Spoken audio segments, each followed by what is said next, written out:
Hello and welcome to Roosted. In this crew training video for the web app, I'll show you how to update your password and your worker profile when logging into Roosted. If we forget our password, there's a handy link right below the login button. Clicking on the person icon in the upper right-hand corner will allow you to view and edit your profile. Here, you can change all the different elements of your profile that your place of work allows you to modify. The additional tab here may contain more or less information, again depending on your place of work.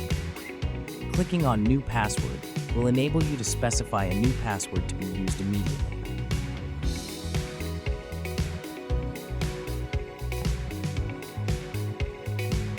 As you can see, we received confirmation that our password was updated.